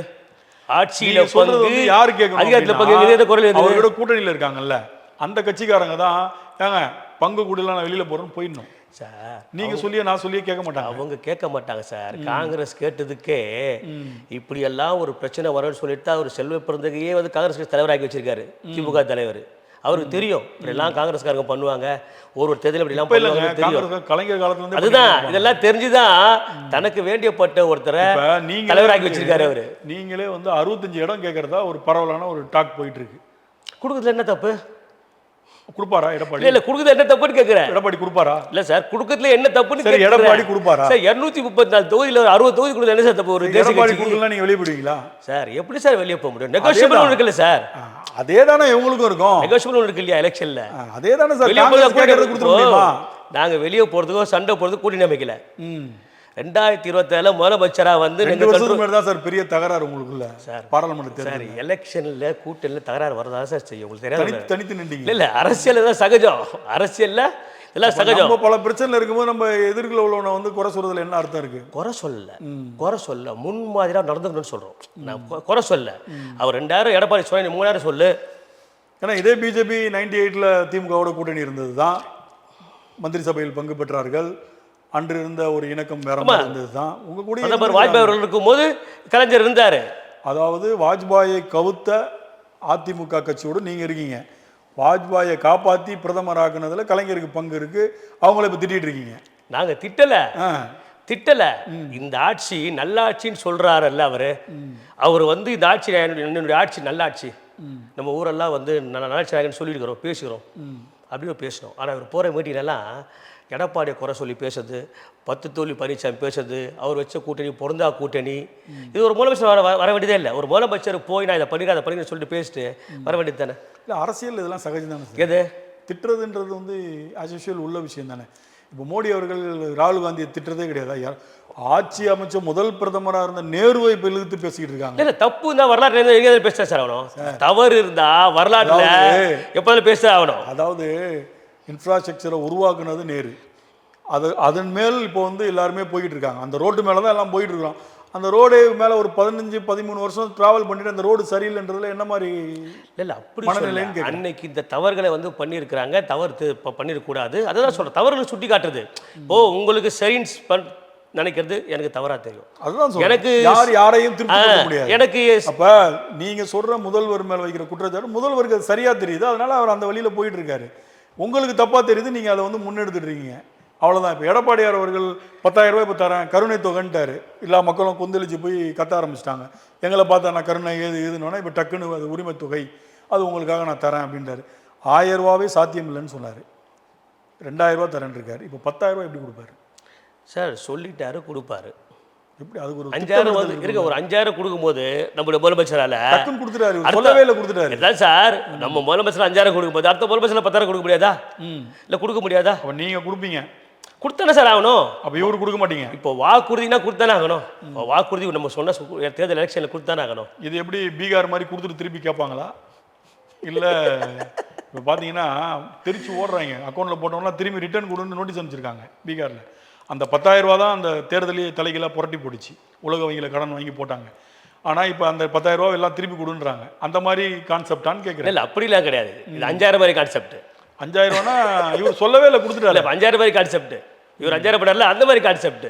சரி, இந்த தேர்தலில் பிஜேபிக்கு எவ்வளோ இடம் ஒதுக்கப்படும்?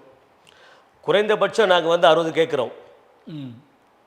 குறைந்தபட்சமே 60. அப்போ அதிகபட்சம் 50-50யா? 50-50 போல. ஒரு மாவட்டத்துக்கு ஒன்றுனா கூட வந்து 40 கொடுத்தாகணும் இல்லை எங்களுக்கு. ஒரு டிஸ்ட்ரிக்ட்டுக்கு ஒரு 37 மாவட்டம், 38 மாவட்டம், ஒரு 40 கொடுத்தாகணும். அதெல்லாம் நாங்கள் 60 கேட்குறோம், 40 ஃபைனலாக நினைக்கிறேன். இப்போ உங்களுக்கு எதுவும் போட்டியிட வாய்ப்பு இருக்குது அந்த தேர்தலில்? அப்ளை பண்ணுறோம். நீங்கள் ஆல்ரெடி ஒரு அமைப்பு, தலித் அமைப்பு வச்சிருந்து பிஜேபி ஜாயின் பண்ணிருக்கீங்க. அப்படி இருக்கும்போது உங்களுக்கு சீட்டு கொடுக்குறதுக்கு எதுவும் சொல்லியிருக்காங்களா? இல்லை, நாம் கேட்குறோம், கொடுத்தா நிற்க போகிறோம். அப்போ உங்களுக்குலாம் அதிகாரத்தில் வரணுன்ற எண்ணமே இல்லையா? அதான் சார் இருக்குது சார். கேட்டு சாதாரணமாக சொல்றீங்க, கேட்குறேன் கொடுத்தா நிப்ப, இல்லைன்னா அவ்வளோதான் அப்படின்னா சார். ஒரு இன்னைக்கு 20 கோடி ரூபா செலவு பண்ணி ஆகணும். கட்சியே கொடுக்கும் சார் நிதி. 20 இன்னைக்கு வந்து ஒரு எம்எல்ஏ ஆகணும்னு சொன்னால் 20 கோடி ரூபாய். அந்த காலத்தில் 1 லட்ச ரூபாய் எம்எல்ஏ ஆகிறாங்க, 5 லட்ச ரூபாய் எம்எல்ஏ ஆகிறாங்க. அந்த காலம் 1 லட்சம் 10 கோடி இருக்கும் சார். ஆமாம், இன்னைக்கு 20 கோடி ரூபாய் இல்லாமல் எம்எல்ஏ ஆக முடியாது. அது 20 கோடி ரூபாய் செலவு. அது எல்லாரும் வந்து எம்எல்ஏ ஆகிட முடியாது. மக்கள் செல்வாக்கு வேணும். ஆமாம், பண செல்வாக்கு வேணும். மக்கள் செல்வாக்கு கூட பண செல்வாக்கு தான் எங்களுக்கு தீர்மானிக்குது. அப்போ மக்களே தேவையில்லைன்றீங்க? மக்களே தேவையில்ல, காசு வாங்கி தானே ஓட்டு போடுறான். காசு வாங்க ஓட்டு போடுறான் மக்கள், காசு தானே ஓட்டு போடுறான். 2 பக்கம் கவர் வாங்குறான்ல. அப்போ நாம் தமிழர்கள் ஓட்டு காசே வாங்கலையே சார். அவங்களுக்கு வந்து தானாக ஓட்டு விழுது, அவங்க காசு கொடுக்குறதில்ல. ஆனால் அதிமுக திமுக நாட்டை ஆள்றவங்க யாராக இருந்தாலும் காசு, ஜனங்க காசு எதிர்பார்க்குது சார். பிஜேபி நம்ம கொடுக்குது இல்லை, ஜனங்க அதிமுக திமுக தமிழ்நாட்டில் யார் ஆள்றாங்களோ காசு எதிர்பார்க்குது. அவங்க 5000 கொடுத்தாங்க, 3000 கொடுத்தாங்க, 5000 கொடுத்தாங்க. அப்போ பிஜேபி ஆளுங்கட்சியாக இருக்கிறவங்க 5000 கொடுக்குறாங்க வீட்டுக்கு. பிஜேபி பணம் கொடுக்கல. பிஜேபிக்கு அது ரோலே இல்லையா? தாம்பரத்தில் கிட்டத்தட்ட 3 கோடி ரூபா மாட்டிச்சது. யாரு பணம்? பாராளுமன்ற தேர்தலில் ஒரு விவாதமே இன்னும் அது யாருதுன்னு சொல்லியே இல்லை, அவருது தலைவர் இல்லைன்னு சொல்லிட்டாரு, சம்மன் போட்டாங்க. ஆமாம் சார். இப்போ இன்னி பாருங்க, இப்போ சிபிஐ போட்டாங்க, அரவிந்த் கெஜ்ரிவால் விடுதலை பண்ணிட்டாங்க இல்லையா, மனுஷ் சொல்லிடாம. உங்க ஆட்சியில் எல்லாமே இல்லை வாஷிங் மிஷின் மாதிரி. அப்படி கிடையாது. சிபிஐ போட்டாங்க, சிக்கல் உருவாக்கணும், விடுதலை ஆகிட்டாங்க இல்லையா. இது மாதிரி தான் குற்றச்சாட்டு என்பது ஈஸியாக வச்சுருவாங்க சார். அதில் நம்ம நிரபராதியாக வெளியே வர போகிறோம். அது ஒரு பெரிய அதே தான் சொல்கிறேன். குற்றச்சாட்டு ஈஸியாக வச்சுருவாங்க. எல்லாருக்குமே அது பொதுவானது தானே. ஆமாம், ஒருத்தர் மேலே க்ரைமை ஈஸியாக சாத்திடுவாங்க, ஒன்றும் பிரச்சனை இல்லை. இப்போ அம்மையார் சசிகலா அவங்க கூட்டணியில் சேர்க்கறதுக்கு எதுவும் வாய்ப்பு இருக்கா? அது தலைவர்கள் தான், மேல்மட்ட தலைவர்கள் தான் முடிவு பண்ணணும். இந்த தேர்தலில் எவ்வளோ உங்கள் கூட்டணி வெற்றி பெறும்னு நினைக்கிறீங்க? நாங்கள் தான் ஆட்சி அமைக்க போகிறோம். அதான் எவ்வளோ ஜெயிப்பீங்கன்னு தெரிஞ்சா, எண்ணிக்கை தெரிஞ்சா நல்லா. எப்படி பார்த்தாலும் நாங்கள் வந்து ஒரு 180 இந்த தேர்தலில். அதில் பிஜேபி எவ்வளோ ஜெயிக்கும்? நாங்கள் ஒரு 60 சீட்டு வாங்கணும்னா அது ஒரு 30 ஜெயிப்போம். 30 தோத்துருவீங்க. 40 வாங்கினா 20 ஜெயிப்போம். வெற்றி தோல்வி நிச்சயம் தானே சார். 20 வாங்கினா 10 தான் ஜெயிப்போம். இல்லை, வெற்றி தோல்வி நிச்சயம் தானே. வந்து உங்களுக்கு எல்லாமே எல்லாம் ஜெயிக்க முடியாதுல்ல. சரி, அப்போ அதே இப்போ நீங்கள் சொல்கிற கணக்கே போனால் 180 தொகுதியில் அண்ணாத்தி பண்ணிட்டா கூட இல்லை சார். நீங்கள் சொல்கிற கணக்குப்படியே போனால் 180ன்றீங்க, 60 வாங்கினா 30ன்றீங்க, 30 வச்சுப்போம். அவங்க 160 நிற்கிறாங்கன்னு வைங்க, 80, 30, 60, 110 தான் ஆகுது. இதர கட்சிகள்லாம் சேர்த்திங்கன்னா 50-50 தான் அவங்களுக்கும் வைக்கணும். மெஜாரிட்டிக்கு கஷ்டமாயிடுமே. அப்படி கிடையாது. அதிமுக அதிகமான சீட்டுகள் ஜெயிக்கும். ரெட்டையில இருக்கு இல்லையா, அந்த சிம்பலுக்குன்னு ஒரு பவர் இருக்குது. ஓபிஎஸ் எப்படி கேஸ் போட்டு வச்சிருக்காரு? எப்படி உதயசூரியனுக்கு ஒரு பவர் இருக்குதோ, அவர் ரெட்டையிலுக்கு ஒரு பவர் இருக்குது. ஆனால் எடப்பாடிக்கு இல்லை. அப்போ ரெட்டையிலுக்கு தான் பவர். எடப்பாடி அவர்களுக்கு இல்லை. அவருக்கும் இருக்குது சார். முதலமைச்சராக ஒர்க் பண்ணிக்கிறார், 4 வருஷத்துக்கு இல்லையா. ரெட்டையிலுக்கு ஒரு பவர் இருக்குது. உதயசூரியனுக்கு எப்படி பவர் இருக்குது, அப்போ ரெட்டையிலுக்கு ஒரு பவர் இருக்குது. அது இந்த தேர்தலில் ரொம்ப அமோகமாக. ஏன்னா இப்போ நாங்கள் தாமரை வந்துட்டோம், எங்களுக்கு மேலே ரெட்டல் நிற்குது, நாங்கள் தாங்கி பிடிக்கிறோம்ல. நீங்கள் தான் ரொம்ப வருஷமாக தாங்கி பிடிச்சிட்டு இருக்கீங்க. இப்படி தாமரை ரெட்டல் நிற்குது. ஃபர்ஸ்ட் கிளாஸாக இருக்குது. அமைச்சர்கள் எல்லாமே சொல்லிட்டாங்களே, மோடிஜி அமித்ஷாஜி என்ன சொல்கிறாங்களோ அவங்க தான் அதை சொல்லி தான். அதே நேரத்தில் திண்டுக்கல் சீனிவாசன் வந்து இப்போ இடையில ஒரு இடத்துல பேசினார். எங்கள் கூட பிஜேபி இருக்குன்னு தப்பாக நினச்சிடாதீங்க, நாங்கள் என்றைக்குமே சிறுபான்மையினருக்கு பாதுகாப்பு. அவர் எப்பவுமே மீடியா பார்த்தா வளருவார். அவர் பேச்சு பேச்சு கிடையாது. அமைச்சராக இருந்தவர் சார். அப்போ சார் இப்போ இல்லை, அவர் எப்பவுமே மீடியா பார்த்தா வளர்றவர். அவர் அதெல்லாம் அது ஒரு பெருசு கிடையாது. அதிமுக சொல்லிட்டாங்களே, அமைச்சர் பொருளாளர் இருந்தவர் அந்த கட்சி. ஆமாம் சார், அதிமுக சொல்லிட்டாங்களே சார், ஏதோ வாய் தவறி வளர்த்தாருன்னு. அதுக்கப்புறம் நம்ம எதுக்கு சார் அது? வாய் தவறி உண்மையை சொல்லிட்டாரு. உண்மையை சொல்ல அவர் ஏதாவது பேசிட்டு போறாரு. அப்படியே கேட்டது அது ஒரு நெருடலா இல்லையா? அது அப்படியே உங்களுக்கு இதில் ஒன்றும் இல்லை. எங்களை வந்து இஸ்லாமியருக்கு எதிரான கட்சின்னு முத்திரை குத்துறாங்க. ஆனால் இஸ்லாமியர் தான் அதிகமாக இருக்கிறாங்க. இங்கே தலித்துகளுக்கு எதிரான கட்சியை முத்திரை குத்துறாங்க. தலித்துக்கள் தான் இங்கே அதிகமாக இருக்கிறாங்க. இல்லை மிரட்டி கூப்பிடுறீங்களோ? இல்லை இல்லை, தானா வந்து நம்முடைய பாரத பிரதமர். எவ்வளோ பேர் இருக்காங்க இஸ்லாமியர் பாரத பிரதமர் மெம்பரா சார்? எத்தனாயிரம் பேர் இருப்பாங்க? எப்படி பார்த்தா 1 லட்சம் பேர் இருப்பாங்க இஸ்லாமியர் பிஜேபியில். அப்புறம் ஏன் இஸ்லாமியர்கள் அதிகம் உள்ள இடத்துலலாம் ஜெயிக்க மாட்டீங்க? எங்கே? இப்போ ராயபுரத்தில் ஜாம்பவானா அந்த ஜெயக்குமார் ஓப்பனாகவே சொன்னார், நான் போன வாட்டி தோத்ததுக்கு காரணமே பிஜேபி அலைன்ஸ் தான். இப்போ போய் கேளுங்கலாம் சொல்கிறாருன்னு. இல்லை, அவர் 4-5 வாட்டி சொல்லிட்டார். இல்லை, இப்போ கேளுங்க சார். இப்போ ஜெயக்குமார் கூப்பிட்டு இப்போ சொல்லுங்க, ரிசல்ட்டுக்கு அப்புறம் திரும்பி சொல்லுவார். இப்போ கேளுங்க. இல்லை, இப்போ கேட்டால் எப்படி சொல்லுவார்? அலைன்ஸில் இருக்கீங்க, அப்போ அலைன்ஸ்லேருந்து வெளியே போனோன்னா அவர் கோபத்தை வெளிப்படுத்தினார். இப்போ வந்து வந்துட்டீங்க. மனித இயல்பே வெற்றி பெற்றால் ஒரு பேச்சு, தோத்தா ஒரு பேச்சு, ஒரு கட்சியில் தான் ஒரு பேச்சு, ஒரு கட்சிக்கு போல ஒரு பேச்சு. மனித இயல்பு தானே அது. உங்கள் அண்ணாமலை கூட தான் சொல்லியிருக்காரு எடப்பாடி ஒரு தற்குறி அப்படின்னு சொன்னாரா இல்லையா போன பாராளுமன்றத்தில்? சார், அன்றைக்கு வந்து கருத்து மோதல்கள், வார்த்தை மோதல்கள் அன்னைக்கு ரொம்ப 2 வருஷம் சார். அன்றைக்கு வந்து கருத்து மோதல்கள், வார்த்தை மோதல்கள், கட்சியை வளர்க்க வேண்டிய கட்டாயத்தை தலைவர் தாரு. எடப்பாடி ஒரு அரசியல் சாணக்கியன்றதை டிசைட் பண்ணி சூப்பராக காயினை ஊற்றி அண்ணாமலையை காலி பண்ணார் பாருங்க. பதவியிலேருந்து காலி பண்ணல.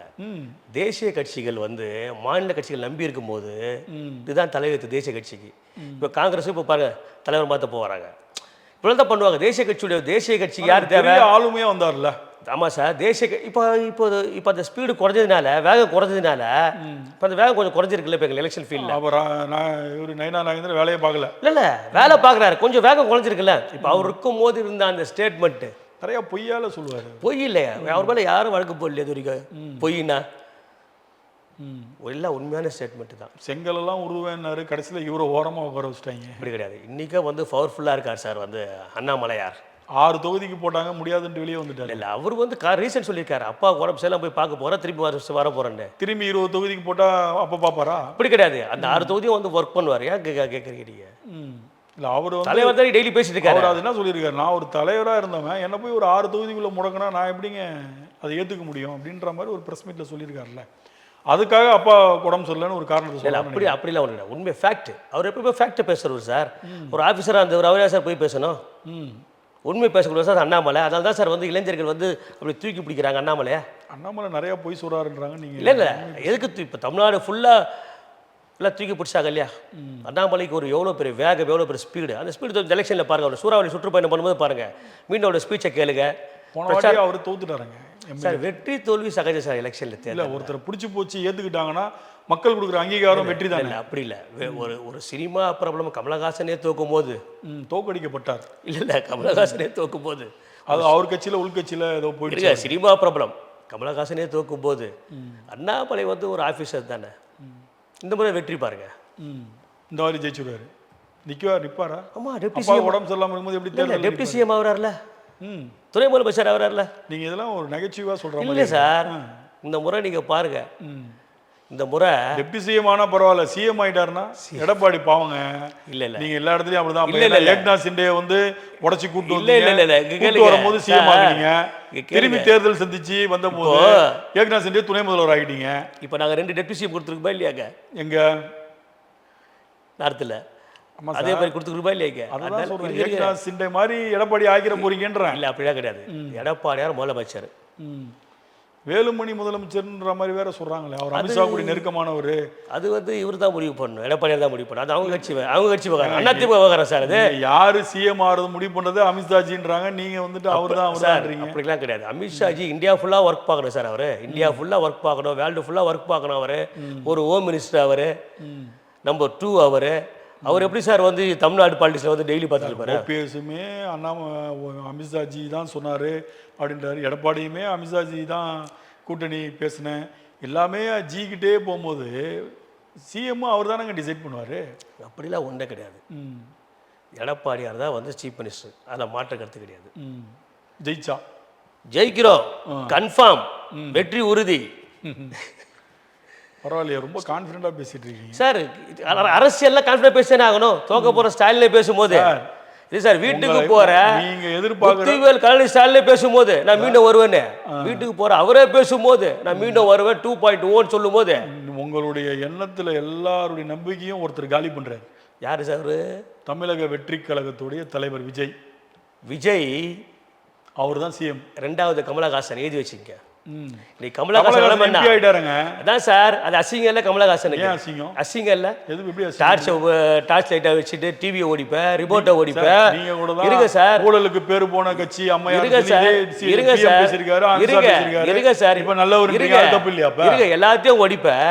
ஒடிச்சிட்டு போய் ராஜ்யசபா போயிட்டு பள்ளி இழிச்சு நின்று கிடப்பேன். இப்படி ஒரு தலைவர், நீ ஒரு நடிகர், அதோட ரஜினி மாதிரி அமைய இருக்கலாமே. நீங்க உங்க பிரதமர் கூட தான் அம்மையாரை திட்டி இருக்காரு. ஊழலுக்கு பேரு போனவங்க இதுன்னு சொல்லி கேளுங்க, போய் நல்லவங்கன்றாங்க. அரசியல் என்ன நிலைமையோ அதான் நாளைக்கு விஜய்க்கும். அவ எம்பி ஆயிடுவாருன்றீங்க? இல்ல, கமலஹாசன் எப்படி இருக்காரு அதே தான் நாளைக்கு விஜயும். நீங்க அந்த கட்சி நடத்திட்டு இருக்காரு, எம்பி ஆயிட்டாரு. இப்ப இந்த தேர்தலில் 3 சீட்டோ 4 சீட்டோ வாங்கி நிக்க போறாரு. எது சட்டசபையில ஒரு கட்சிக்கு? நான் என்ன கேட்கிறேன், கட்சி ஆரம்பிச்சா சொல்லி கட்சி ஆரம்பிச்சாரு கமலஹாசன் சொல்லி ஆரம்பிச்ச அத்தனை பேர் இருங்க. யாரோ ஒருத்தர் இருக்காங்க, என்ன சொல்லி ஆரம்பிச்சாரு? ஏதாவது பண்ண முடிஞ்சதா? பண்ண முடியல. பல்லு தானே போய் இழிக்க முடிஞ்சது. ஸ்டாலின் சிஎம் ஆன உடனே முதல் போய் பல்லு இழிச்சவர் கமலஹாசன் தானே வீட்டுல போயிட்டு. சரி, அப்ப என்ன எடுத்துட்டீங்க நீ? அப்போ இருவர ஒரே ஸ்டாண்ட்லயே இருக்கா? அப்ப கேண்டிடேட் ஃபுல்லா நீ முட்டாளாக்கிற இல்லங்க. மக்கள் நீதி மையத்துல டாஸ் லைட் ஓட்டு கட்ட ஃபுல்லா நீ முட்டாளாக்கிற. அதனால உண்மை சொல்லாமா? அப்ப போன எம்பி தேர்தலில் அதிமுகவை கண்டமேனிக்கு திட்டி ஓட்டு வாங்கி ஒரு தொண்டர்களை வேலை செய்ய வச்சுட்டு இந்த தேர்தலில் அலைன்ஸ் போயிட்டு பிஜேபி நல்லவர் வல்லவர்ன்றீங்களா? அதுக்கு இதுக்கு என்ன வித்தியாசம்? நாங்க வந்து தேசிய கட்சியோ மாநில கட்சியோ அந்த ட்ரெண்ட் வேறு. புது கட்சியும் ட்ரெண்ட் இருக்குது, புது கட்சியும் ட்ரெண்ட் இருக்குது. இப்ப விஜய் கட்சி ஆரம்பிச்சிருக்காருல்ல, விஜய் தன்னுடைய வாழ்நாள் முழுவதும் எப்படி சீமான் போராடினா அதுதான் தலைவர் கழகு. அதுதான் ஒரு கட்சியுடைய தலைவர் கழகு. அப்ப பிஜேபிக்கு அந்த இருங்க மாற்றுன்னு சொல்லி வர நீ இருங்க மாற்றுன்னு சொல்லி வர நீ ஏன் ஏமாத்துற? கமலஹாசன் நான் மாற்றுன்னு சொல்லி வந்தாரா இல்லையா? எதுக்கு ஏமாத்துற? இந்த எம்பி சீட் நீ அழகா வாங்கி போக தானே. நீ உனக்கு எது கட்சி, உனக்கு எது சிம்பிள்? ஒரு எம்பி ஆகணும்னா நீ திமுக சேர்ந்த எம்பி. கமலஹாசன் உங்ககிட்ட வந்து இந்த மாதிரி பேச மாட்டீங்க. கமலஹாசன் கிட்ட வர தேவையில்ல சார். நான் இல்லை சார். இப்போ நாங்க பாக்குற பார்வை தமிழ்நாட்டு மக்கள் இருக்கிற தமிழ்நாட்டு மக்களோட பார்வைன்னா நான் என்ன சொல்றேன், உங்களுக்கு தேவைப்படும் போது அவன் எதிரியாகவும் உங்ககிட்ட வந்த பிறகு அவன் நண்பனாகவும் நிறைய விஷயங்கள் நடந்திருக்கு பிஜேபியில். மற்ற மாநிலம் எல்லா மாநிலத்தையும் எடுத்துக்கிட்டாலும். ஆமாம். நான் இப்போ கமலஹாசன் சொல்லும்போது நம்ம முன் கருத்தை நம்ம எடுத்துக்கிட்டோம்னா 2 வருஷத்துக்கு முன்னாடி கண்டமேனிக்கு அமித்ஷாஜியும் திட்டிருக்காரு, மோடிஜியும் திட்டிருக்காரு அதிமுகவை. அண்ணாமலை அநியாயத்துக்கு பேசியிருக்காரு. அப்போ நீங்கள் இவ்வளோலாம் பேசிட்டு நீங்கள் ஒரு கூட்டணி வச்சு தேர்தலை சந்திக்கும் போது கமலும் அதே சக அரசியல்வாதி ஆகிட்டாரு, நடிகர் கிடையாது, இப்போ அவர் அரசியல்வாதி. அப்போ அந்த உங்களுக்கு உண்டான அதே டேட்டா பேஸ் அதே ஒரு எல்லாமே வந்துடும் இல்லையா, ஒரே குட்டையில் உரிய மட்டைகள் அப்படின்னு வந்துடும். அப்ப நம்ம பேசுறதுக்கு அப்படி கிடையாது. மாற்றம் சொல்லி வந்தவங்க ஏமாற்றம் தான் சொல்ல வரோம். இப்போ நம்மளுடைய பார்வை என்னன்னா, மாற்றம் சொல்லி வர நீ அதே வேற எதுக்கு செய்யற, ஏமாற்ற எதுக்கு செய்யற அரசியல். அவர் வந்து இப்போ விஜய் சொல்றீங்க, விஜய் தன்னுடைய வாழ்நாள் ஃபுல்லா ஸ்டாண்ட்ல நின்னார்னா லீடர் ஒத்துக்கலாம். நிப்பாரா தெரியல. இந்த எலெக்ஷனோட உங்க கட்சிக்கு கூட்டணி வந்திருந்தாருன்னா இல்ல விஜய் இன்னைக்கு உத்தமராயிட்டு இருப்பாரு. இந்த எலெக்ஷனோட பாடம் கத்துப்பாரு, இந்த எலெக்ஷன் சூடு போட்டு பாரு. ரோட்லயே வட விட மாட்டீங்களா, மறந்து போயில உட்காந்துருக்காரு. ஒரு பக்கம் சிபிஐ, ஒரு பக்கம் கரூர் வழக்கு, மனுஷனை போட்டு பாடாப்படுத்தினா என்னங்க பண்ணுவாரு? நாங்கெல்லாம் ஒண்ணுமே பண்ணல. கரூர் சம்பவத்துக்கு யாரு காரணம் தமிழ்நாடு மக்களுக்கு தெரியும். கரூர் சம்பவத்துக்கு யாரு காரணம்? திமுக தான் காரணம். கரூர் சம்பவத்துக்கு திமுக தான் காரணம். உள்ள போய் தள்ளி விடுச்சோம். திமுக தான் காரணம். கரூர் போய் அங்க ஸ்டேட்மெண்ட் கேளுங்க சார். சிபிஐ வழக்குல ஒரு எஃப்ஐஆர் போட்டிருக்காங்க, திமுக காரங்க மேல போட்டிருக்காங்க. கரூர் சம்பவம் இருங்க நீங்க சொல்றீங்கல்ல, இருங்க சார், குருட்டாம்பகல் அடிக்க முடியாது. சிபிஐ இந்த விசாரணை எடுக்கும்போது ஒரு எஃப்ஐஆர் போட்டாங்க, அதுல யார் யாருக்கு போட்டாங்க சேர்த்திருக்காங்க. முழுக்க கரூர் சம்பவம் திமுகவால அரங்கேற்றப்பட்டிருக்கு. இந்த விஜய் திரும்பி கூட்டணிக்கு வரேன்டாரா? இல்ல, விஜயே சொல்லியிருக்காரு. விஜய் அப்படிதாங்க சொல்லுவாரு. விஜயே சொல்லியிருக்காங்க ஸ்டேட்மெண்ட். பாதிக்கப்பட்ட அந்த மக்கள் சொல்லிக்கிறான். 20 லட்சம் கொடுத்தா யார் என்ன வேணும்னு சொல்லுவான். யாரு 20 லட்சம் கொடுத்தா என்ன வேணும்னு சொல்லுவான். அப்படி கிடையாது, 20 லட்சம் கொடுக்கறதுக்கு முன்னாடியே சொல்லிட்டாங்க, அன்னைக்கே சொல்லிட்டாங்க. இல்ல நீங்க சொல்றீங்களா, அந்த பாதிக்கப்பட்ட மக்கள் ஸ்டேட்மெண்ட் கொடுத்துட்டாங்க, விஜய் அவர்கள் ஸ்டேட்மெண்ட் கொடுத்துட்டாரு, பிஜேபி சப்போர்ட் பண்ணுது, அதிமுக சப்போர்ட் பண்ணுது. இப்போ இவ்வளவும் சப்போர்ட் பண்ணும்போது பிஜேபியால் வழிநடத்தப்படும் சிபிஐ அப்போ என்ன பண்ணியிருக்கணும்னா உடனடியாக போட்டாங்கல்ல ஒரு எஃப்ஐஆர். அந்த எஃப்ஐஆரில் சேர்ந்து நீங்கள் யாரெல்லாம் குற்றச்சாட்டு பண்ணுறீங்களோ அவங்களெல்லாம் பேரை சேர்த்துருக்கணுமே தவிர அதில் ஏன் வந்து அந்த மாவட்ட செயலாளரையோ புஷி ஆனந்தியோ இவங்களெல்லாம் ஏன் எஃப்ஐஆரில் சேர்க்கணும்? விசாரணை அமைப்புகள் நியாயமாக நடக்குதுன்னு அர்த்தம் சார். எங்கள் தலையீடு இல்லை, நீங்கள் சொல்கிறீங்க. இருங்க, எங்கள் தலையீடு இல்லை. அப்படி கிடையாது. விசாரணை அமைப்புகள் நியாயமாக நடக்குது, சுதந்திரமாக நடக்குது. எஃப்ஐஆர் போடாமல் இது விசாரணையின் முதல் கட்டத்தில் இருக்கிறது, நாங்கள் எல்லாத்தையும் விசாரிப்போம், விசாரிச்சுட்டு இதில் திமுகவுடைய சதி இருந்தால் நாங்கள் எஃப்ஐஆர் போடுவோம்னு அப்போ லேட்டாக போட வேண்டியதானே? ஏன் எஃப்ஐஆர் ஃபர்ஸ்ட்லேயே போடுறாங்க? சிபிஐ நான் சொன்னேன்ல, இப்போ அமித்ஷாவுக்கு, இப்போ இவருக்கு, அரவிந்த் கெஜ்ரிவாலுக்கோ மனிஷ் சோடியாவுக்கோ இன்னைக்கு ஆயிட்டுல, இதுதான். விரைவாக ஒருத்தர் குற்றம் சாட்டிடுறாங்க, அதில் விரைவில் குற்றம் வெளியே வராங்க, இதுதான். அதான் ஒரு ஈடியை வச்சு போட வேண்டியது, அப்புறம் நீதிமன்றம் மண்டையில் கொட்டினோடனே அதை இது பண்ண வேண்டியது, இப்படியே பல வாக்கு போய்கிட்டு இருக்கு. இருந்தாலும் உங்கள் நேரத்தை ஒதுக்கி இந்த அரசியல் களத்தில் பரபரப்பாக இருக்கிற சூழ்நிலையில் வந்து பல நல்ல தகவல்கள்லாம் சொல்லியிருக்கீங்க. மீண்டும் ஆட்சிக்கு வருவோம், நாங்கள் தான் ஆட்சிக்கு வந்து உட்கார போகிறோம், எடப்பாடியார் தான் முதல்வர்னு சொல்லியிருக்கீங்க. உங்களோட நம்பிக்கைக்கு வாழ்த்துக்கள். மீண்டும் அடுத்த ஒரு நிகழ்ச்சியில் உங்களை சந்திக்கும் வரை நன்றியுடன் கூறி நன்றி. நன்றி சார்.